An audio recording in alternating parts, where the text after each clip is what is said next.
Interestingly, on that point, people over 65 are paying more of their spendable income for medical care now than they were before Medicare was enacted. It's been not a very successful program. Government doesn't do things well. It doesn't do things well, and it hasn't done things well in Britain, in Canada, in the United States. Now, Milton, then you took us to Hong Kong on exactly that point. Right.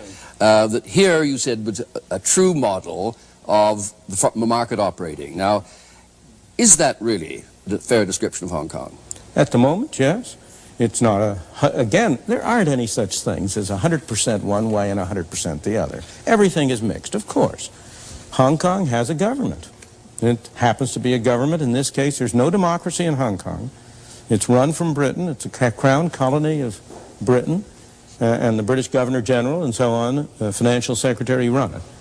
But the situation in Hong Kong is that there is very little government regulation of industry. There's complete free trade.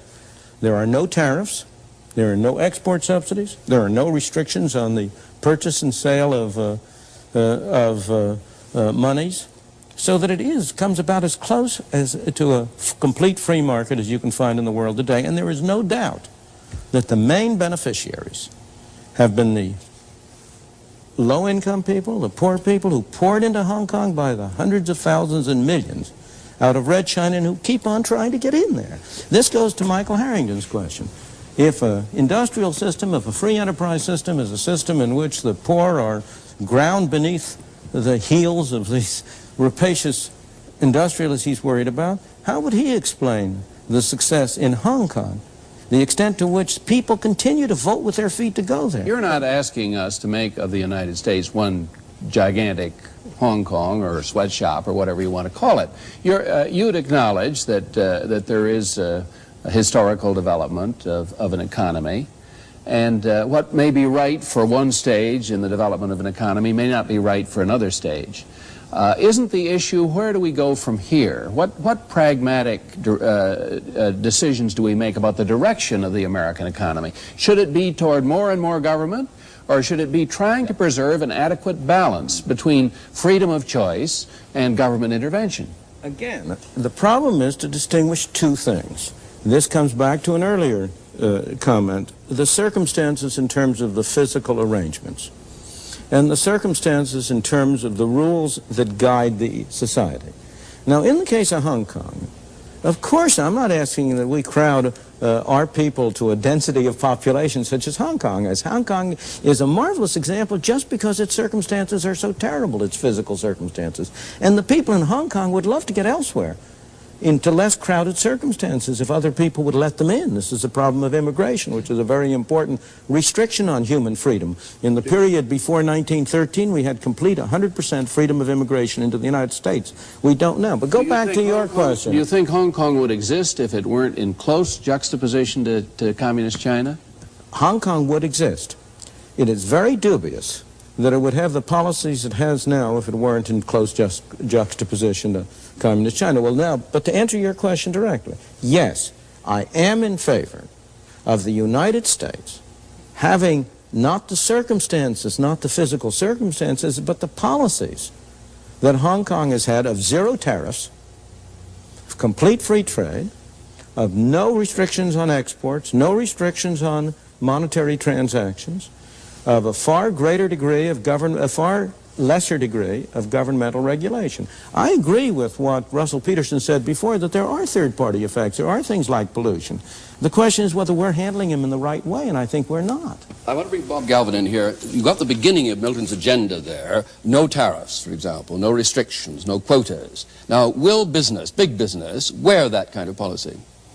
I think big business and all business could wear that kind of policy if we could find the appropriate balancing factor that in the rest of world trade, where we trade outside our border, and as others come in, we are required to trade against socialized institutions. That's a very different kind of an institution than the private institution.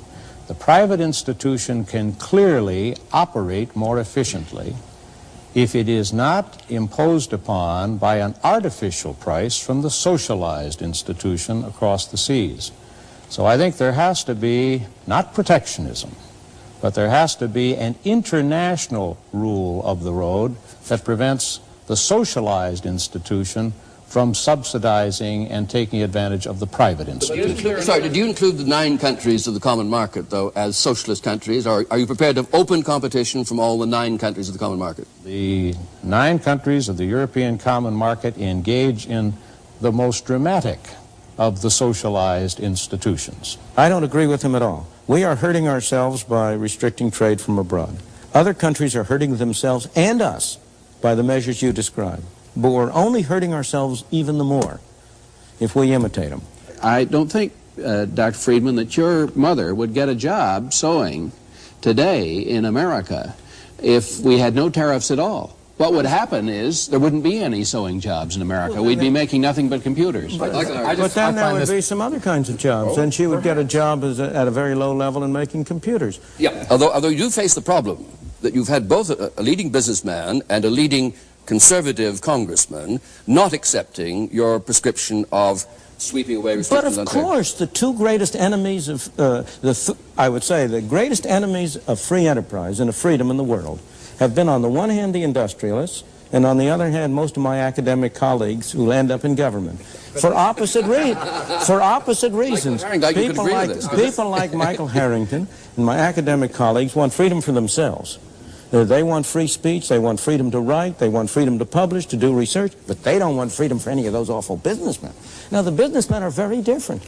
Every businessman wants freedom for somebody else, but he wants special privilege for himself. He wants a tariff from Congress. And the congressman, well, the way in which congressmen get elected is by performing favors to constituents.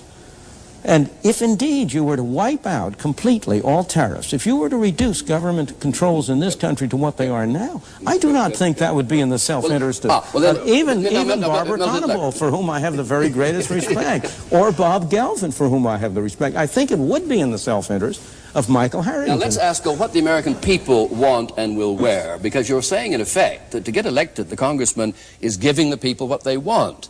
Now, aren't you saying in the end, then, the people don't want this or don't understand the advantage of it? I'm saying that my whole function and purpose is to try to persuade the people to make a different thing politically profitable. I'm trying to persuade the people to make it clear that congressmen who pursue these policies are going to lose their jobs. And if we do that, congressmen are pursuing their self-interest. They're in a market. There's a political market.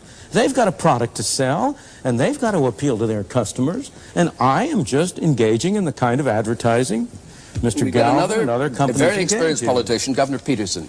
Let me ask you how you would cope with this problem, Dr. Friedman. The people decided that they wanted cool air. There was a tremendous need.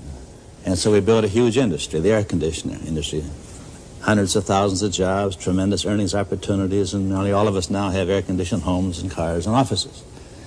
But then the people decided they wanted clean air, and they couldn't buy it in the marketplace. So they voted at the polling place. They got their elected representatives to go to the Congress and say, we are going to have clean air. Now, overnight there was a new market. And the free enterprise system responded to that. Now there's a big environmental industry making earnings, providing jobs, but also serving this public need to have the freedom to breathe clean air. You grossly underestimate the extent to which the private market is able to do it. It's not an accident that the air, before you had any of this legislation, the air and water were cleaner in the United States today than they were in the United States 100 years ago. You know, the automobile added one kind of pollution, but it eliminated a far worse kind of pollution. If you consider what the streets of New York would look like today if you were still transporting people by horse-drawn vehicles, you would have pollution on a scale that would stagger you. In the same way, it's not an accident that the air is cleaner and the water purer in those countries today that are the most advanced than they are in the backward country. It's not in Afghanistan that you find clean air and water. It's in the advanced countries. So the market is a very much more subtle mechanism than people give it credit for being. I would like